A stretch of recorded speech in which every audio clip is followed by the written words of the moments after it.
بنوجع نفسنا بإيدينا. مش كل اللي حبك أنت حسيته، أو كل اللي وجعك أنت نسيته. دايما اللي بيحبك ويقرب لك من غير تعب تهمله، إنما اللي بتجري وراه وبتتعب عشان توصل له دايما بتعمل له قيمة. طول الوقت هتلاقي كان في حد جنبك، كان في حد بيحبك وخايف عليك، كان في حد دايما سند وظهر ليك. بس عينك ما كانتش شايفاه، عينك كانت دايما بتبص على البعيد، على اللي بيجري بعيد عنك، على اللي سايبك ومش فاضيلك ومهتم بغيرك. دماغك دايما بيحب الإثارة، يعني الحاجة اللي ما فيهاش إثارة بتبقى بالنسبة له حاجة ضعيفة. اللي بيجي لك ويكون بيحبك من قلبه فعلا ما تهتمش بيه، ما بتديلوش قد ما تدي اللي انت لسه بتجري وراه.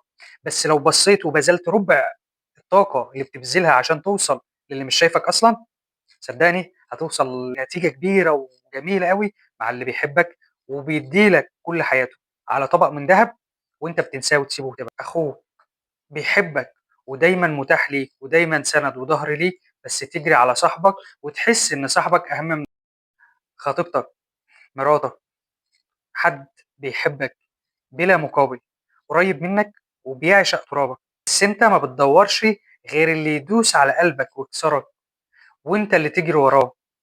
عدل الفكرة دي، خلي دايما القريب منك وبيحبك ويتمنى لك الخير اتمنى له ألف خير، لأن مهما تلف ومهما تدور هتدور الدواير وهترجع للي بيحبك ده. القلب اللي يتعبك عشان تحافظ عليه مش أولى من القلب اللي بيريحك، القلب اللي بيديلك الحنان، اللي بيديلك الأمان، اللي بيديلك الطيبة.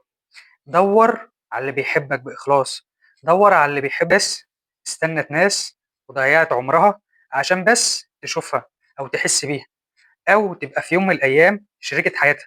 البنت دي اتجوزت قدر ربنا وما كملتش واتطلقت، وهو على نفس الأمل إن الشخصية دي تشوفه أو تحس بيه وراح تقدم لها، ومع ذلك لأنه ما كانش أصلا في يوم من اختياراتها بعد ما ضيع من عمره سنين طويلة برضه رجع اللي كان شايفه وكان بيحبه. تجري دايما على اللي بيهملك ومش باصص لك عشان بس تبين لنفسك ان انت تستحق، عشان بس تبين لكبريائك ان انت ما تتسابش، ان انت اي حد بتطلبها او اي حاجه تطلبها لازم تكون موجوده. ده مش صح، انت كده بتبذل طاقه وبتتعب نفسك وبتقلل طاقه انت تستحقها وتستحق تعيش بيها مع حد بيحبك عشان حاجه وهم او سراب او خيال انت مش هتوصل له.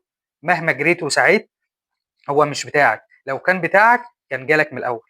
خليك مع اللي بيحب. أكبر خسارة مش إنك تحب وما تكملش، أكبر خسارة إن أنت بتخسر اللي شافك وحبك واطمن بيك وأنت اطمنت بيه، عشان تجري ورا اللي ما شافكش ولا حس بيك